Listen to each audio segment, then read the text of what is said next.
நேற்று நைட்டு குட்டி குட்டியாக விஷயங்கள் நடந்துச்சு. அதெல்லாம் ஃபாஸ்ட்டாக அந்த வீடியோவில் பார்த்துடலாம். என்ன அப்படின்னு பார்த்தீங்கன்னா, நேற்று வந்துட்டு பாரு வந்துட்டு மீன் பாத்திரத்தை கழுவாமல் வச்சுட்டு போயிருப்பாங்க போல இருக்குது. அப்போ வந்துட்டு அமித் கானவனத்தன்ட்ட சொல்லுவாங்க, இது பாரு மீன் பாத்திரம் அதை கழுவாமல் வச்சுட்டு போயிட்டா அப்படின்னு சொல்லிட்டு போயிருப்பாங்க.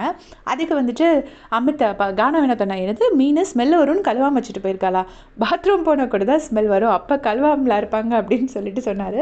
எல்லோரும் பயங்கரமாக சிரிச்சிருவாங்க. அப்போ அந்த இடத்துல கனியக்கா ஒன்று சொல்லியிருப்பாங்க, ஒரு ஃபுட்டுன்னு ஒன்று எதையுமே ஒதுக்கவே கூடாதுன்னு. ஆக்சுவலாக எனக்கு அதில் உடன்பாடு இல்லை. ஏன்னா இப்போ பாரு சாப்பிடுவாங்கங்கிறது வேறு விஷயம். உண்மையிலே சாப்பிடாதவங்களால அப்படி சாப்பிட பிடிக்காத ஃபுட்டை வந்து வாஷ் பண்ண முடியாது தான், அது வந்து கரெக்டு தான். அதனால் அவங்க அதை அப்படி சொல்கிறது கரெக்டாக எனக்கு படலை. அதுக்கப்புறமா பார்த்திங்கன்னா இந்த பக்கம் வந்துட்டு விக்ரம் கேட்பார், கொஞ்சம் காரக்குழம்பு வச்சு சாப்பாடு போட்டு தரட்டுமா பாரு அப்படின்னு. உடனே என்ன மீன் குழம்பு தானே போட்டு தரப்போகிற, அதை தானே காரக்குழம்புன்னு என்னை ஏமாற்ற போகிற அப்படிங்கிற மாதிரி கேட்பாங்க.